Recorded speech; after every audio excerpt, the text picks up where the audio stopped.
Hello, everyone.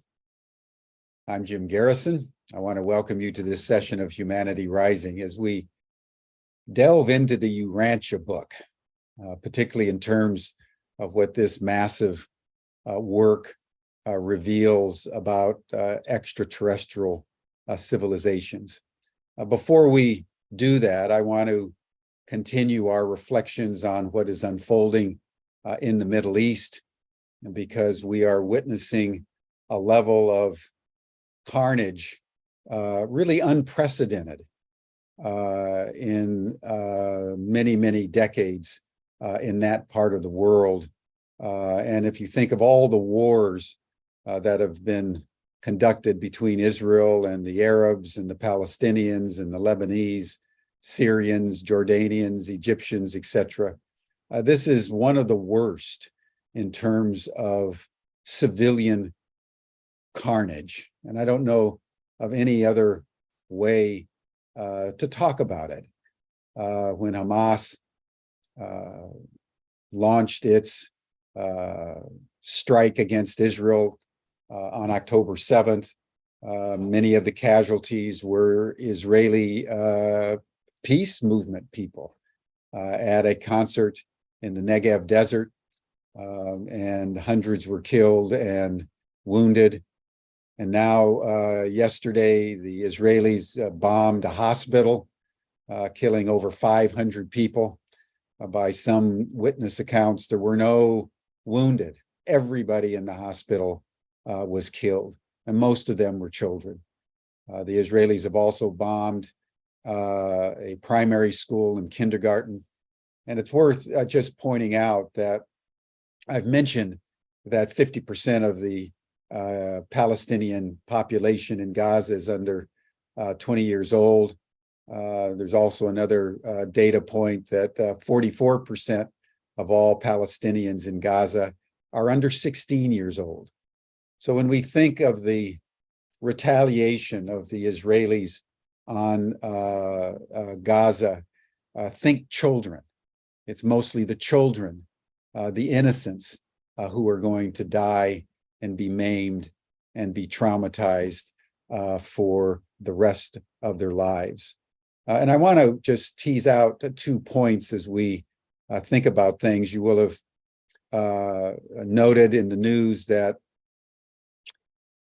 Secretary of State Blinken has visited both President Sisi in Egypt and King Abdullah in Jordan, asking them to open up a corridor so that the Palestinians can leave Gaza into Egypt and Jordan, and they've refused. And they've refused because they've said, consistent with what Gabor Mate and Dov Korn said 2 days ago on Humanity Rising, what is now going to happen is in some ways the next stage of ethnic cleansing on the part of the Israeli state to eliminate any Arabs and any Palestinians from the nation state of Israel.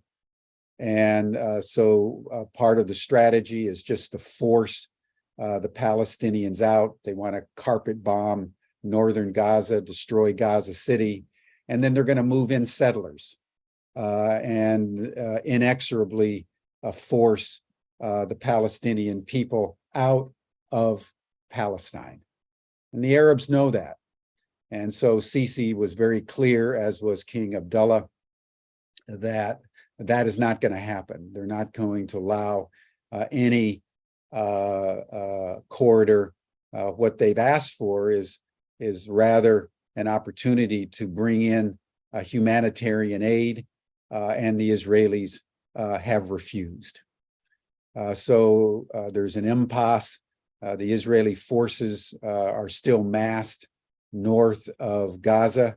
They're pounding Gaza with aerial bombardment, but the invasion has not yet taken place. And one of the factors is that a bloodbath of unprecedented proportions, certainly since the Second World War, will take place. And again, mostly children as the Israelis exact their vengeance in a history where for every one Israeli that's been killed, it's generally between 20 and 30, 40 Palestinians are killed, such as the asymmetry between the state power of Israel and the non-state power of the Palestinians. The other point that I want to underscore, which is really important in terms of the United States and I would say North America and Europe in general, is that the State Department issued the memorandum of all U.S. diplomats around the world that they were not to talk about a ceasefire or de-escalation or preventing bloodshed or any kind of conciliatory language, that the United States is taking the position that it is going to support whatever it is that Israel decides to do uncritically. And I raise this because today in the news, there's beginning to be reports of staffers inside the White House and the State Department that are beginning to talk to the media saying that there's been a complete silencing of any debate in the administration, that the entire mobilization is for war. And we all need to take this in so that as the mainstream media, when you watch MSNBC or CNN or Fox News, what you're going to be watching in the prevailing media in Europe, there may be some criticism, particularly of the massive civilian casualties, but by and large, NATO, the United States, is mobilizing to support Israeli further military bombardment on Gaza as they've been unified in supporting war against Russia in Ukraine. And again, we just need, as a community, as a humanity rising community, we need to understand that any discussion of peace, any discussion of a ceasefire, any discussion of preventing further bloodshed is not on the table. And therefore, the media is, by and large, stepping into line to support, once again, the war machine, while the rest of the world, all the BRIC countries, Brazil, Russia, India, China, the Middle East, Africa, Latin America, the United Nations, are all calling for a ceasefire. They're all calling for negotiations. They're all calling for a return to UN Resolution 242 that was passed virtually unanimously after the June 6th War of 1967, calling for negotiations toward a two-state solution so that the Palestinians, along with the Israelis, can have the dignity of homeland sovereignty. And that's what the rest of the world is calling for. And that is the conundrum of our time. And how this will unfold, we will see as President Biden goes to the Middle East. But King Abdullah, as you probably heard in the news, has stated that they will not hold a summit of Arab leaders with Biden, given the comportment of the United States and Israel in this matter. So that's an update for our community. And now I think it's probably good, let's just take a pause and breathe. Breathe into our hearts and breathe into our awareness, and to send loving kindness to all those who suffered in Israel, all those who suffered in Gaza. And let us offer a prayer that sober minds, even at this late hour, will prevail, and that peace can be obtained even in the midst of this anvil of violence. I want to now turn to our subject of the Urantia book, which if you haven't heard about it, we'll have a whole discussion. But I have had a deep personal encounter with the Urantia book back when I was doing my doctorate at Cambridge. It was in the library of the meditation center, of which I was the caretaker for many, many years. And I pulled it down off the shelf and began to read it and found myself absolutely astonished that such a book existed. And I literally devoured it cover to cover. And even though I haven't contemplated it much since then, I would say it's been one of the more seminal books that I have read, because it lays out a cosmological understanding that is literally cosmic.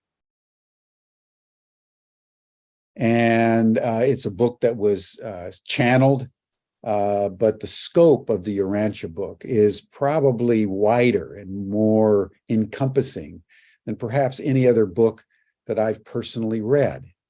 And so as I've been called back to Washington, D.C. To take up this new assignment on the part of the New Paradigm Institute to work now with the U.S. government and the larger world public as the U.S. government begins this 7-year process of disclosure about the reality that humanity is not alone, that extraterrestrial intelligences have been on planet Earth for some time. There's been contact and there's been evidence that will now be forthcoming about both actual craft that have been recovered, aliens, bodies, and so forth. So that has turned my attention more and more to extraterrestrial civilization. So I want to invite my very good friend and old friend, Byron Belitsos, to join me now. He's a publisher of the Urantia book. He is a scholar. He's written a number of best-selling works.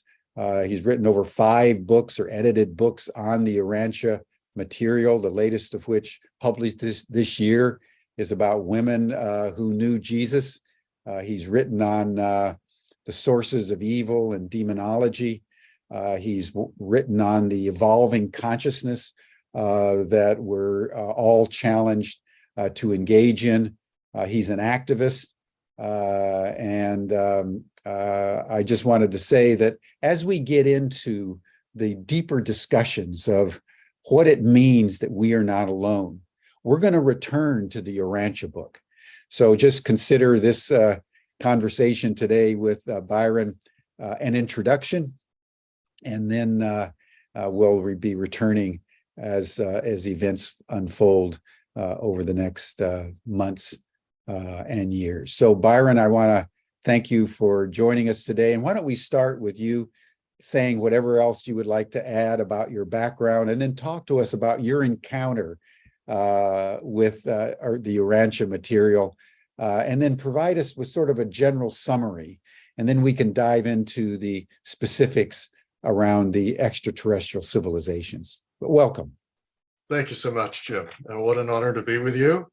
It's something I've actually aspired to do, is to be here with you on this program. So I thank you and everyone for the invitation and for your openness to a topic that is very controversial, the Urantia book. And I should say that this is possibly the first time that a major university has hosted somebody like me to talk about the Urantia book. It just doesn't seem to happen very much, and there are reasons for that we can get into. Because it is so paradigm busting, it's a tough one to get your arms around, and it takes time. It's 2,097 pages long, and it frames things far, far broader than anything, as you were just saying, John, as anything that you can find. And people tend to find it by accident the way you did. And I did the same way. I was a student in philosophy of religion, history of religion, philosophy of religion at University of Chicago as an undergraduate in the early 70s. And I happened to be listening to a radio show at 3 o'clock in the morning. It was a campus radio show where somebody brought this up, and I was really ready for it because at the time it was kind of a hobby that I had and some of my friends had about ETs and extraterrestrials. Way back then, we were just reading these odd books about it that were beginning to come out. It's now the early 1973, 4. And I was reading Uri Geller's book about his encounter with ETs is way back. And the title of the book was Uri. Uri as in his first name, Uri, right? And then I heard about the Urantia book. So what was that about? It was a weird synchronicity. And I literally sort of got up the next morning and went downtown and found the Urantia book in a bookstore. And I don't know, somehow I immediately, I think that happened to you too, Jim. I immediately knew this was really a huge, important text. And it kind of hit me energetically, not just intellectually. There was like something that came into me at that time. And I was pretty primed for it because at the University of Chicago, we studied the so-called great books. So, I had a sense for what is a great book. And I could tell this is a great book. This is beyond a great book. I don't know what it is. It's a great tome. And I turned to the, when it was 1955 as a publication date. So I thought, well, gosh, up until 1955, I mean, who around in 1955 was thinking like this? Well, at the time I was living in Chicago, and it just by crazy coincidence, the Urantia book came through in Chicago. It is the case that there was contactees, so to speak, in north side of Chicago. And I should say just a bit about them. There was a famous professor, actually at University of Chicago, and back then you could be in the 1920s, you could be a surgeon. He could be a psychiatrist. He was both a surgeon and a psychiatrist. But he also was, somehow this guy was teaching pastoral theology at the University of Chicago, not the Divinity School, but the school across the street there. And so the guy was a universal genius, really. And it was this guy to whom the first contactee was introduced to him as somebody who may be a psychiatric patient. And that's how this whole thing started, because he was speaking these beings, both extraterrestrial and angelic or ultra terrestrial, were speaking through this person, kind of like Edgar Cayce style. And it's a bit like Cayce in various ways, because the person was sleeping while he was speaking in deep, deep sleep. So it was thought by some that perhaps it was Edgar Cayce who channeled this. And there's a whole book on it that isn't right, because I was going to be the publisher of the book. I'm mainly a book publisher. I'm retired from that business, but I did not publish that book. I went to the Edgar Cayce Center in Virginia Beach, the ARE Center, and brought them the manuscript. And I said, would you guys look at this and research this? Because Edgar Cayce was in Chicago, in and out of Chicago through these years. And they took it seriously. They went into their archives and looked up what Cayce was doing at this time. And they came back and they said, well, it's plausible. It's kind of plausible, but it's not right. It's not possible. And it doesn't really agree very much with Cayce's views, and other than in a general way about Cayce's views. So anyway, so I began to study it, and found, that the headquarters was in north side of Chicago. I was on the south side of Chicago, so I'd go up there all the time. And what is the case with this is that the early readers of and publishers, I'm not the publisher, by the way, I think you mentioned that, but I'm the publisher of secondary works about it, but the publishing of it is kind of a monopoly held by the Chicago Foundation. It's called Urantia Foundation. It has since, I should parenthetically say that the copyright in the text has been invalidated in the courts.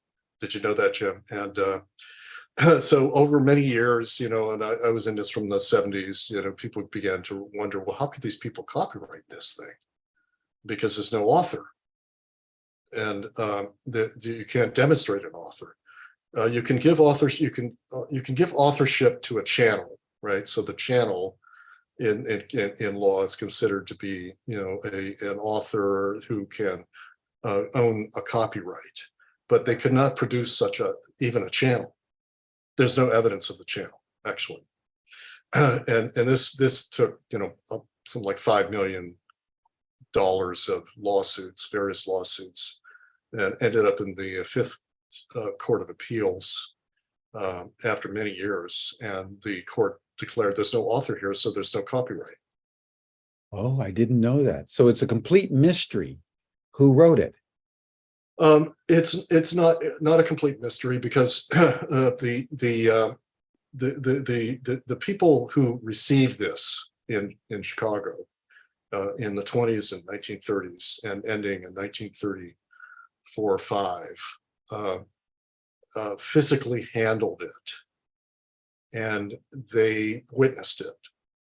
So their story is now being studied by historians like myself, and the evidence is ambiguous in certain cases, but generally it is believed and generally stated by all the sources that the papers, these chapters, what we call them papers, did not come from the so-called sleeping channel. The channel, there was a channel, but he was talking informally with this team of actually 6 people, telling them what is going to happen. And they prepped for over 10 years. These people were prepped for it. They were instructed. And many of the beings that came through were extraterrestrials, but most of them were, celestial, invisible celestials in higher realms. But they were instructed over many years, because these are people that just didn't have the cosmology or the theology. They were Christian oriented, but so they were primed for it. And then at a certain time in 1922, the being said, well, you seem ready now, so we're going to bestow upon you a revelation in printed in written form. So that is how this got started. And so we generally know that the papers or chapters arrived one at a time. They arrived in the proximity of the channel, and they were never seen to be spoken or written. They appeared in handwriting, but it was not the handwriting of that subject, of that person. They had experts on it. So, that's where there's mystery. But it would be impossible. The person who was the channel was neutral about this. It was a business guy, a businessman who worked in the Chicago Stock Exchange. He really had no opinions about any of this. So just so I'm kind of clear, what you're saying is that it wasn't like a channel that wrote, transcribed, which we're very familiar with, sort of mediums. Somehow the material appeared already written down. Right. That is correct. It is not, like Helen Schuckman writing down the Course in Miracles. It's not anything like that. It's so initially these papers appeared in handwriting. Amazing. So the handwriting wasn't the handwriting of the Chicago businessman. No, and it's somebody. It would be like 15,000 word manuscript or 10,000 word manuscript that would appear in his table in his bedroom. And not this guy nor anybody I know is capable of writing at this level. And I know what I'm talking about, because I taught writing on the college level, and I am a writer and a publisher, and nobody can write this that I can think of, nor would they be motivated to write. And so the mystery is great, but the Sort of like Moses receiving the Ten Commandments, right. It's a little bit like that. It's like, except a little bit bigger. yeah, it's a little less weighty. Yeah, but Yeah. but it's in a way it is etched in stone in a certain sense, because there were tiny grammar errors that they fixed later, but it was just appeared. So later, once they got started, the papers are said to have materialized in various places, but nobody saw that occurring. When that they at certain points they even materialize in a safe. And what happened was that the celestial. So this is, you have to think of it as a co-created product. It's not just pure, it's like sort of written by angel kind of stuff. It's because the Celestials asked this core team, to assemble people to read it, to be readers.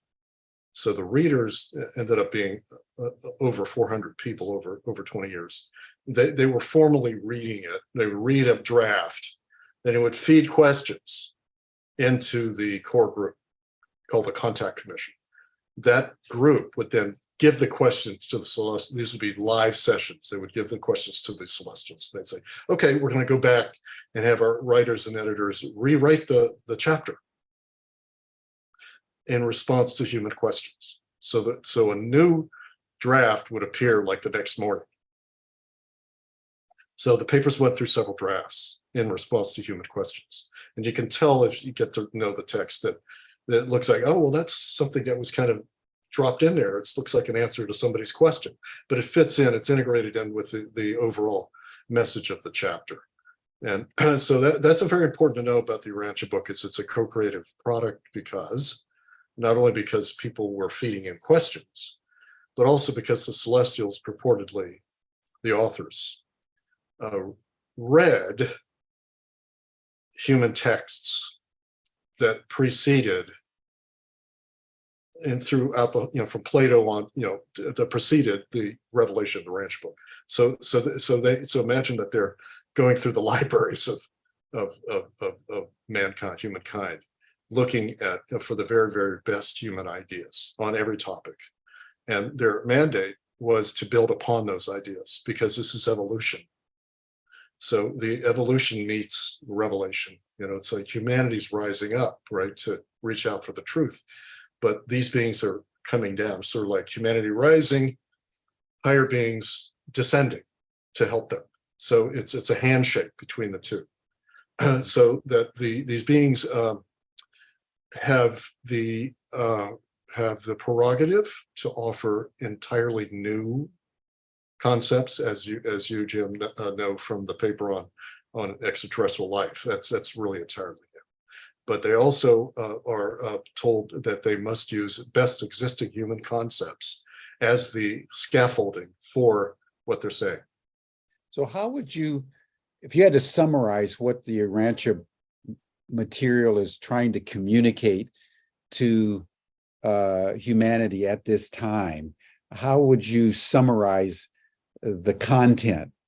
Because however it came to pass, it's here. And how would you summarize it? That it's trying to say. Yes, the big question. Huge question. It's like trying to summarize the Quran. Exactly. So, I mean, just everybody ought to think, about all these great works of human literature, like the Quran. It was recited, and the Gabriel says to Muhammad, write, and he just wrote out verbatim what he was being told. So the Urantia book is in that tradition of a teaching that appears in whatever form for humanity to grapple with for its edification and redemption. Yeah.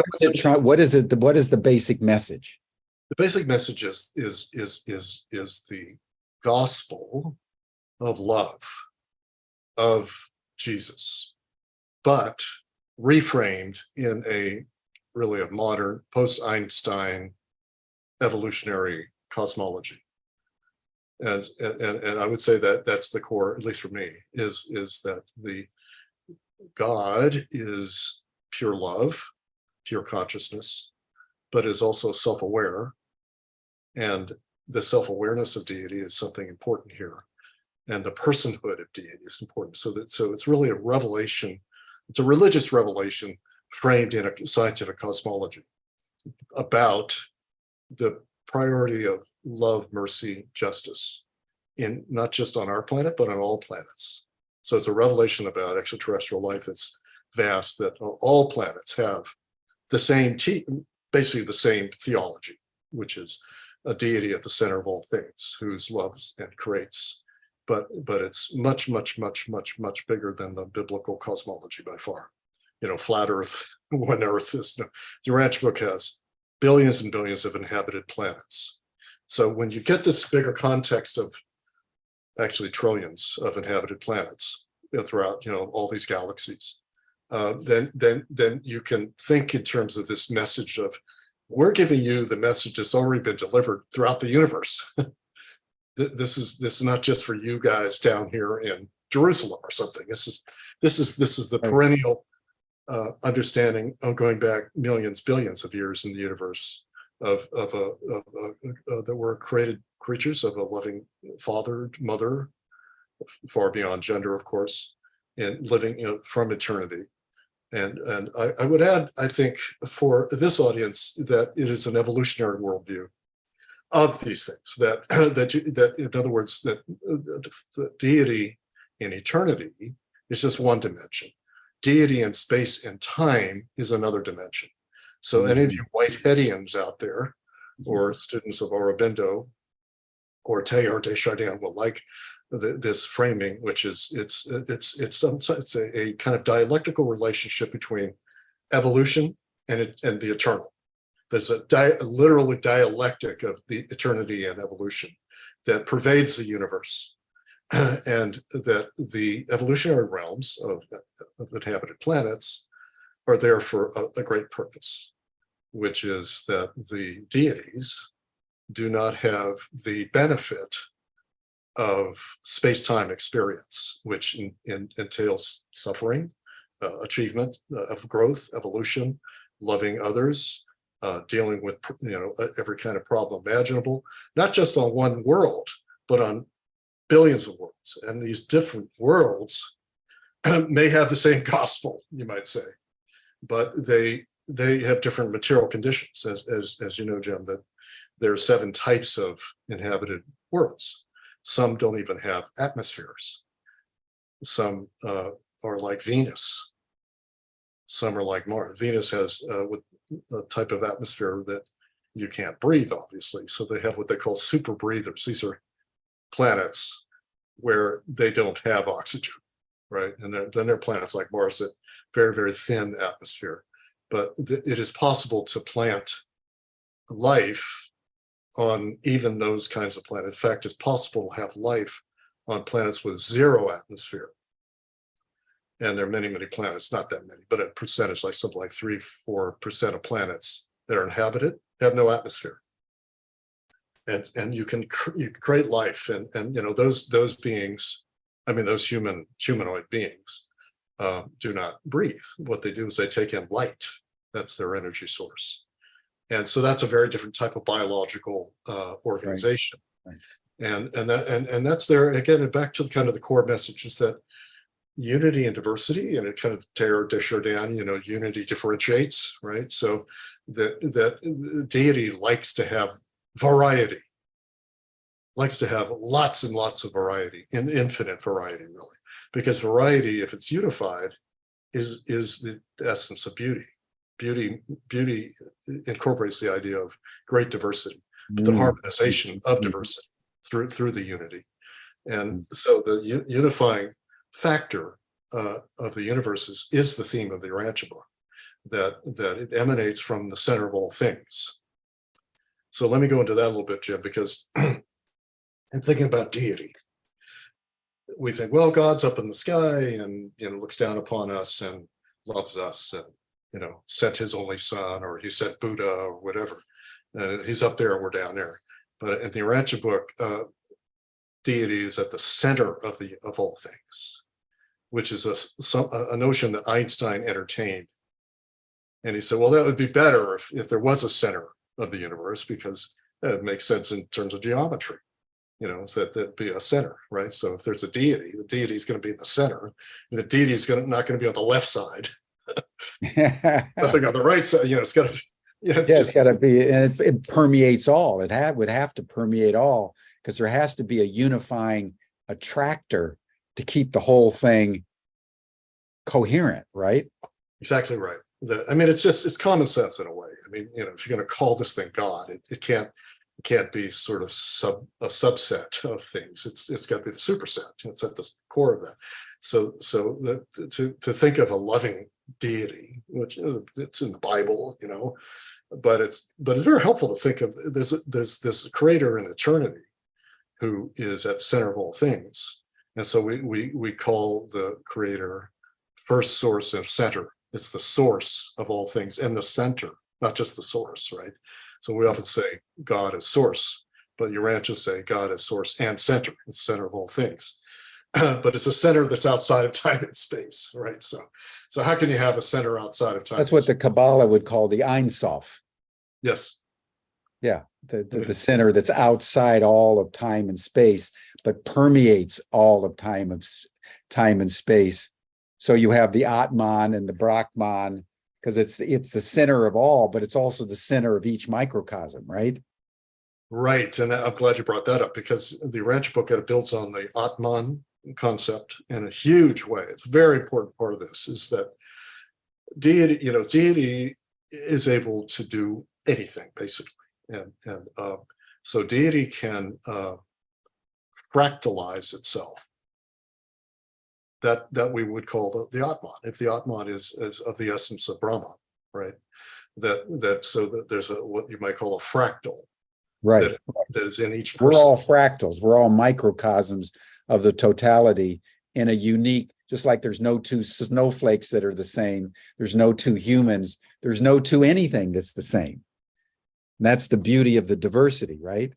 That's the beauty. That's where you get the beauty, because it's diverse, but it's also unified, and there's patterns you can identify.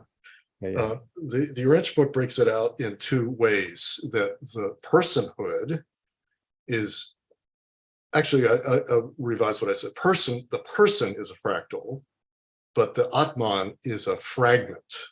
I misspoke. So there are two things going on here. That's brilliant. The person is the fractal. But the Brahman is the fragment, because it's a fragment of the totality. It's a fragment of deity. Yeah. Of deity. And love that. It's fractal and fragment. Yeah, I actually coined that. That's not from the Urantia text, but it's pretty obvious what that saying is. Is that the fractalization of deity is the better term to use for personhood, because each person's unique, but each person is of origin from the first source, right? So how could that be? How could you? Well, that's where we get the fractal concept, right? So it's so that's why each individual is absolutely infinitely valuable and infinitely loved. And again, that is the core message of the Urantia book. But it's much broader than what you would get in a Pentecostal church in Oklahoma, right? So it's a broader notion of what this love means, and because the concept of the infinite is very, very critical. And the Urantia book has what it calls the 7 absolutes of infinity, 7 pillars of infinity. We don't have time to go into that, but the infinity of deity allows for deity to be in touch with everybody. Only an infinite deity can be in touch with everybody, not just with us here, but on all planets, right?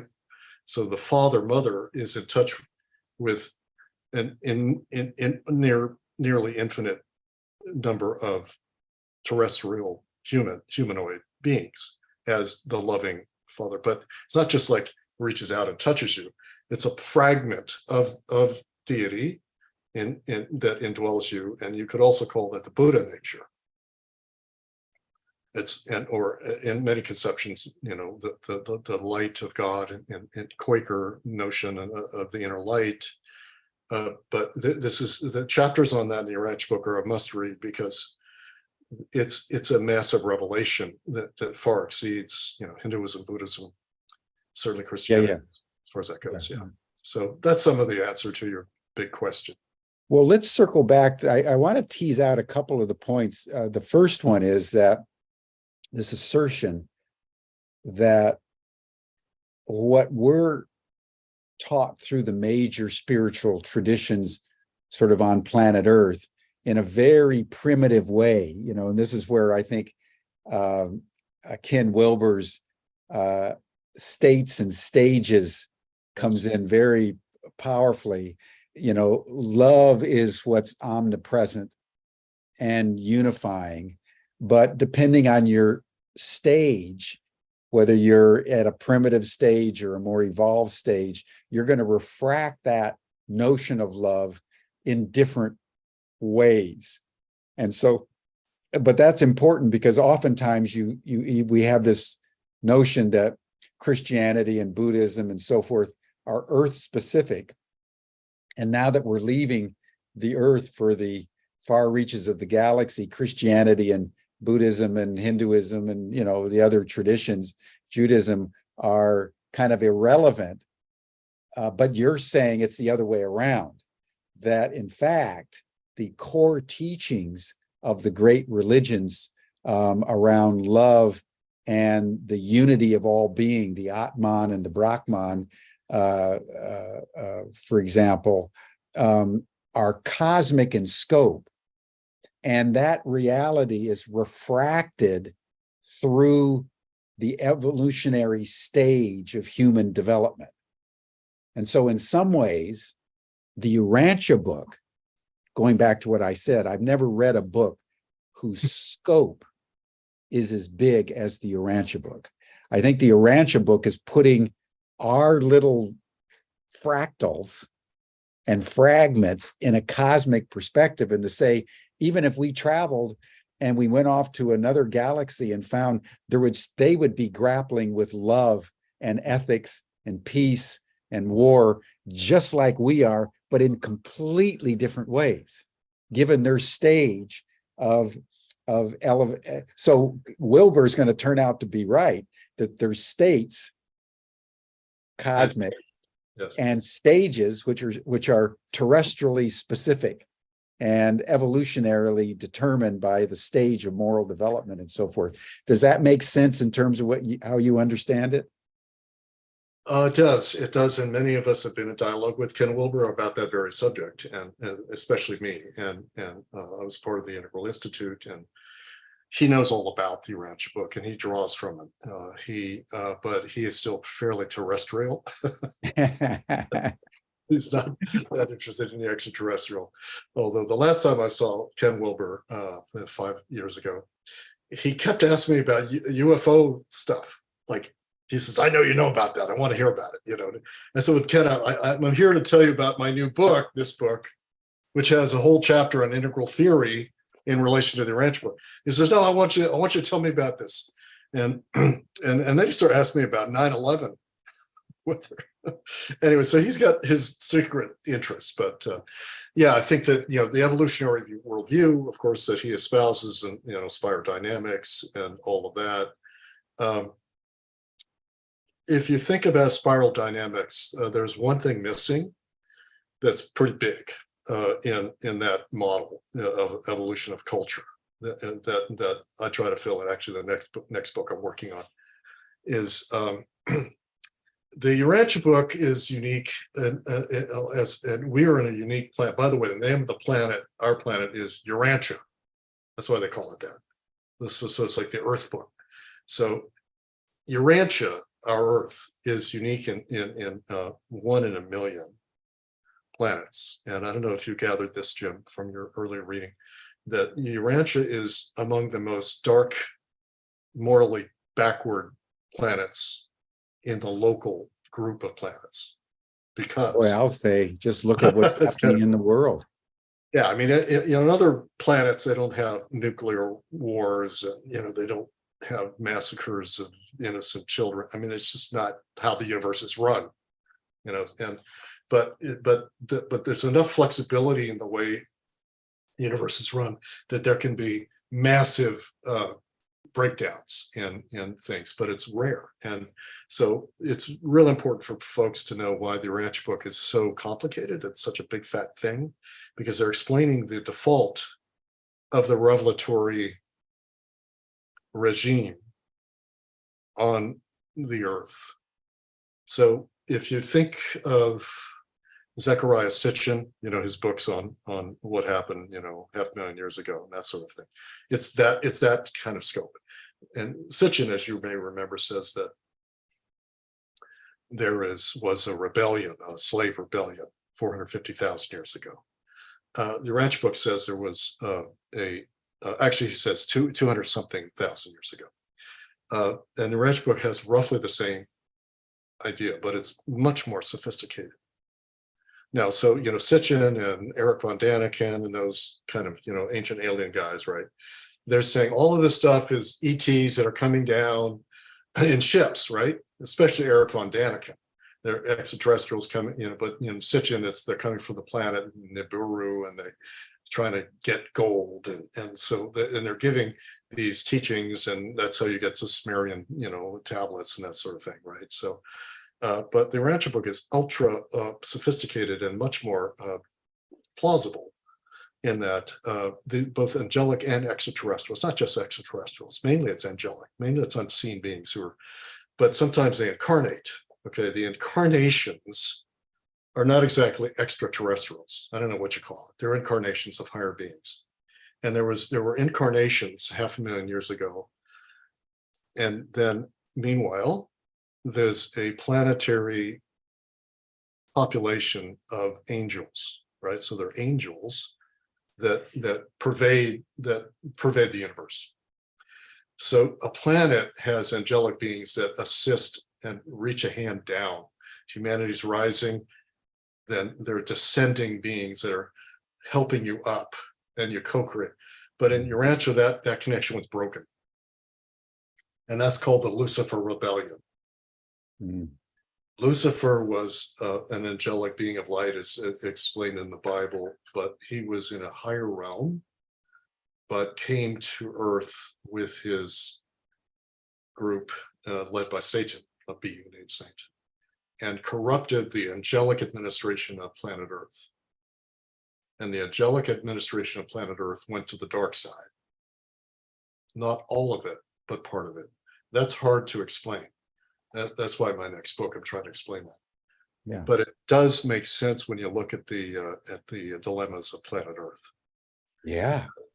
And it's also, in a way, supported by Christian, demonology and angelology, that there was some kind of thing like, this, you got the Book of Enoch and many other sources about this rebellion. So I forgot your original question, but anyway. No. It was about the fact that there was this cosmic wide moral framework that's refracted onto our planet in a particular way.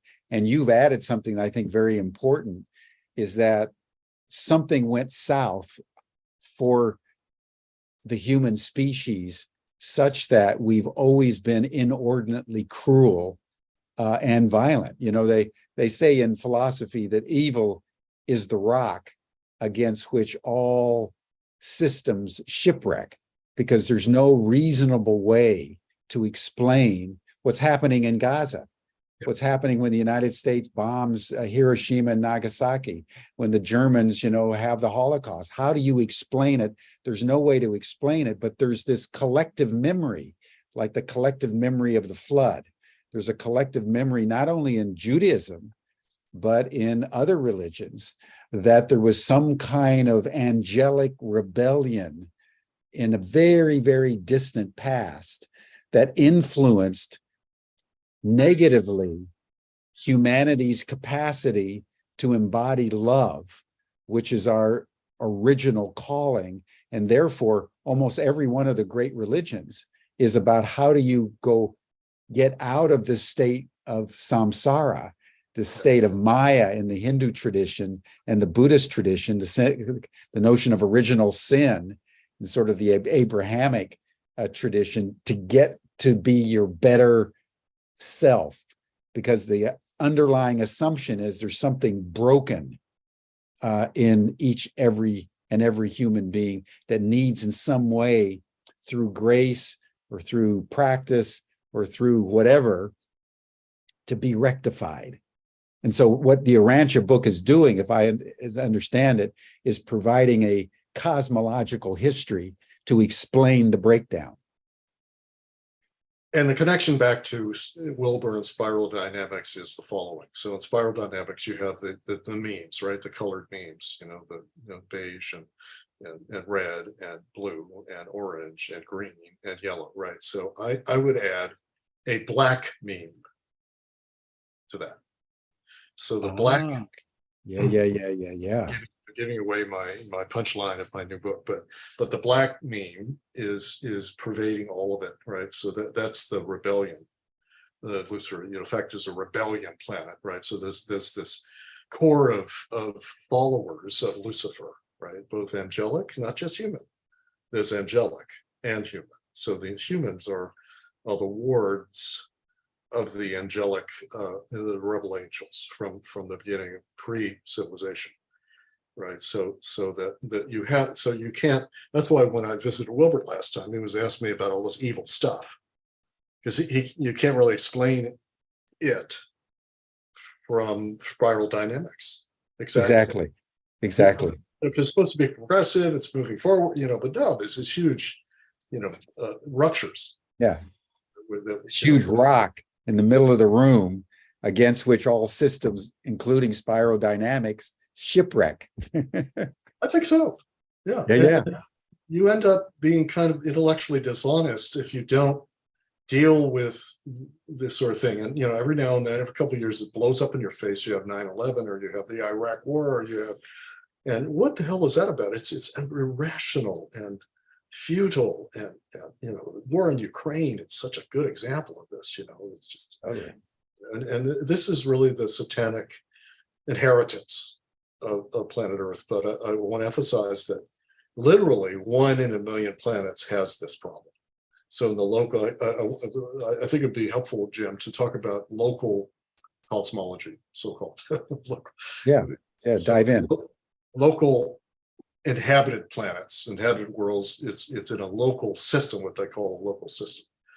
And then there's systems of system, or there's aggregations of these systems, right? So if you get 100,000 inhabited worlds, where you get a little bit bigger, you get to 1 million inhabited worlds. And the local universe is 6 million inhabited worlds with a capacity for 10 million inhabited worlds. That's a local system. So in the local system, there have been 3 planets that had rebellions of their angels. That's it. 3 out of 6 million. So I'm sorry. One of them. No. There have been 3 rebellions. Yeah. Right. So in our local group, 37 planets joined the Lucifer Rebellion, 37 local planets. Right. So the number of planets, we don't know, but the number of incidents where a system had a rebellion. So it's a system-wide. So our system is 1,000 inhabited planets. In that system, the chief angel of the system went to the dark side. That's called, his name is Lucifer. So he tried to recruit all of these planets, and only 37 joined. So it was kind of a big failure. But those planets all became rebellion planets. And we don't have much detail about them in the Urantia book, other than, they name a few of them, actually. And they said, we had to give you this big book to explain how it is that you have so much tragedy and disaster. Yeah. It's not in human nature. It's really an off-planet import. Off-planet import, and that includes extraterrestrials, because, and this is an area of research, it's a disputed area among Urantia people, but I think that many of the ET groups that come here are from rebel planets. And I can't prove it. But intuitively, it strikes me that the sort of dark extraterrestrials do exist, that we have a lot of lore about that.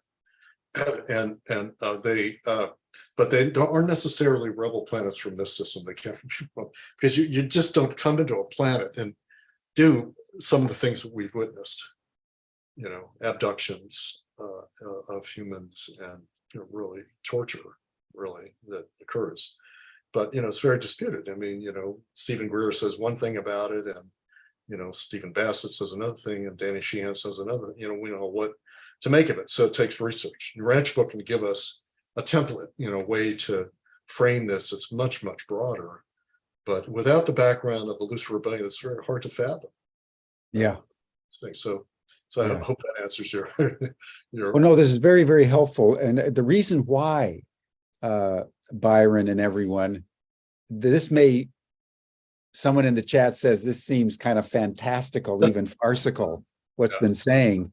But if you think about it, now that humanity is entering its ET moment, and we're being told by the US government that there's incontrovertible evidence that we're not alone, as a species now, we've got to start entertaining, if we're not alone, what is going on out there and what kind of system of life are we part of?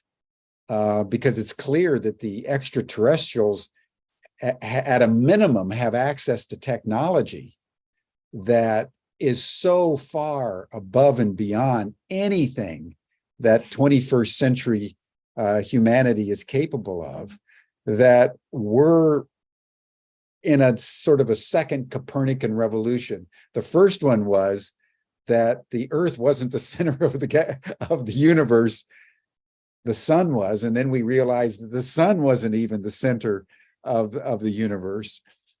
But there was still this sense of the centrality of Earth and humanity as being alone and the rest of the universe being inert. Now what we're being told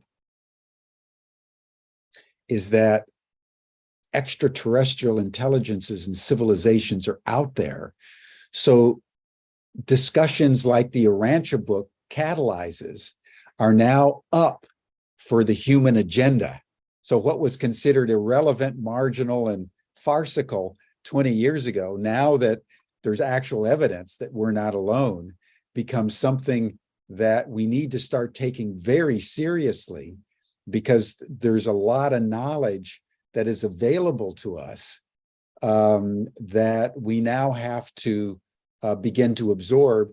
And that's why, synchronistically, we've never dealt with the Urantia Book before, but now it's timely, because it's a book whose time has come.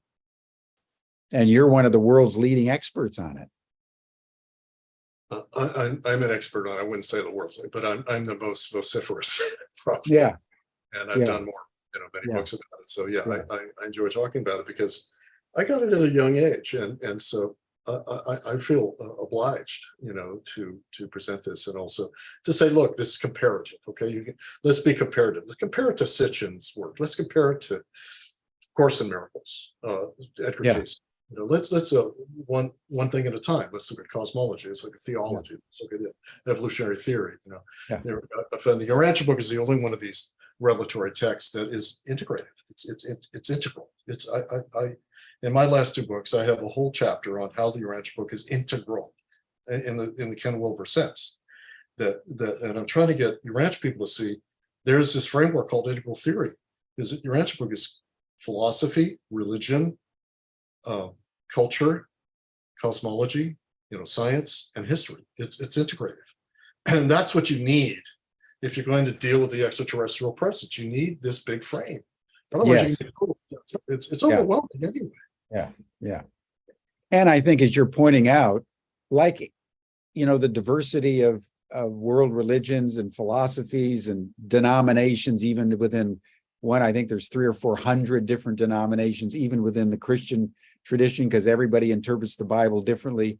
Similarly, as we begin to look out to as humanity begins to look up, there's going to be a lot of points of view. There's going to be Edgar Cayce's point of view. He had one story. Sitchin, Zachariah Sitchin, as you point out, has got another analysis. So it's not as if there's one truth out there, but there's going to be many interpretive frameworks. But the essential point is that we now need to expand our notion of self in two, I would say, fundamental ways. Number one, to understand, which was your original point, that love is cosmic. And that's what we're called to embody. And that's our original self. And that secondly, depending on the planet and the atmosphere and the gravity and all of that, life evolves in completely different ways. But the essential, so we're all fractals, but the fragments that we embody all come from one source, and that's the intelligence or the awareness or the Ein Sof that's beyond everything, but also holds everything together, because it's the Brahman out of which all Atman originates. That's the essential cosmological principle, right? Yes, but more. Yeah. Clearly. This is only our first session. The first shot.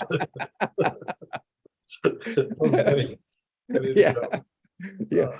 But I think, that may be enough for today. This is a big thought form, Byron, for us all to take in.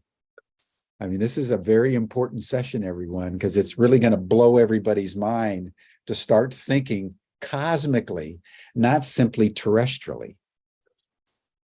Yeah, we're part of a great universe of inhabited worlds, and we're one of them. We're not a very good one, but we're two. Yeah.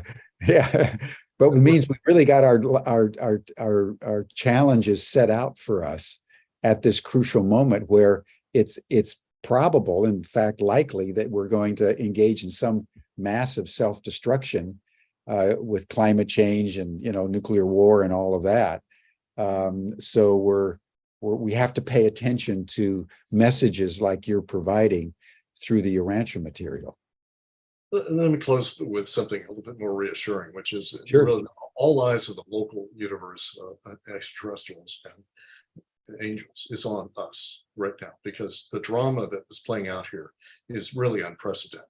It's a self-annihilation or evolution past our overcoming the Luciferic default. And right now we are demonstrating to the universe what humanity can do in the worst of circumstances. You have technology. Very good. Yeah, and that's a key theme that we didn't bring out so much, that it's the evolution of the soul of humanity. There is no planet that has a more robust souls than ours. Because if you're surviving in the face of unbelievable adversity in most, unless you're in the suburbs of Chicago or something where things are just great. But everybody else has these huge souls because of their soul-making impact of living on a dark planet, undarkened planet, and how you could break through. So the lessons of our planet are what we should be talking about, in future discussions, that the universe and extraterrestrials are drawing from us. They're learning from us, even though they're more advanced than them. That's a brilliant, beautiful point, is that each planet has its challenges, and humanity's coming down to, sort of, as we say, the come to Jesus time, where we either have to break through or we're going to completely break down. And they're observing us to see how we're going to do. And they're helping us. ETs, angels, they're all helping us, but the prime directive, they can't intervene. However, we're now being told that they have a mandate to intervene in limited ways because of the survival. And so this is legislative action in heaven, right? They said you can break the prime directive according to these rules, limited rules. The Urantia Book is, in a way, a breaking of the prime directive. It's a big intervention. But there's more to come, and we should get to that later. That because look, these are the beings that killed Jesus when he came here. This place needs help, but we will squeeze out through this adversity, something never seen before. Brilliant. Yeah. So there's hope. We're in a dark tunnel, but there definitely is light, and it is obtainable. And ETs now are allowed to assist us in very limited ways. Right. Yeah. We still have to do the heavy lifting. They are doing heavy lifting too, but it's a co-creative heavy lifting of off-planet forces and on-planet forces. Is co-creative. It has to be. Yeah. It can't be any other way. So we'll have to watch and wait and pray. Yeah. Byron, thank you. This has been brilliantly explained and very clear and lovingly explained. So I just want to thank you, my good friend. And by the way, everybody, I'm actually moving into Byron's apartment here in Washington as he see here as he takes off on a writer's break to do his next book. So we'll be hearing more from Byron over the coming months as we explore more deeply and more broadly the realities that we are not alone. And Byron, by the way, is going to be offering some courses in the New Paradigm Institute Ubiquity Training Program on ET awareness and communication that we're in the process of forming. So you'll see a lot more of Byron in the next days. So that will bring us to a close for today, everyone. You're all welcome to the after session chat. You'll see the link in the chat box, and you all receive the link in your Zoom invites. Hope you can join for at least a few minutes, Byron. I'm sure people will be fascinated to talk with you. So you got your link in your Zoom invite. And then tomorrow, everyone, we're going to talk with someone who's written an extraordinarily powerful biography of Mikhail Gorbachev. Oh. And all of you know my love and relationship with Mikhail Gorbachev. So we'll be talking about Gorbachev tomorrow. And then on Friday, we'll close off the week with talking a conversation with Steve Bassett, who, as Byron mentioned, is one of the great activists in the UFO, now called UAP, movement. And he's going to be sharing some of his stories and perspectives on these matters. So thank you, Byron. We'll be in touch. You're again all welcome to the after session chat, and we'll see everybody here tomorrow for a dialogue about Mikhail Gorbachev here on Humanity Rising. Thanks, everyone. Bye for now.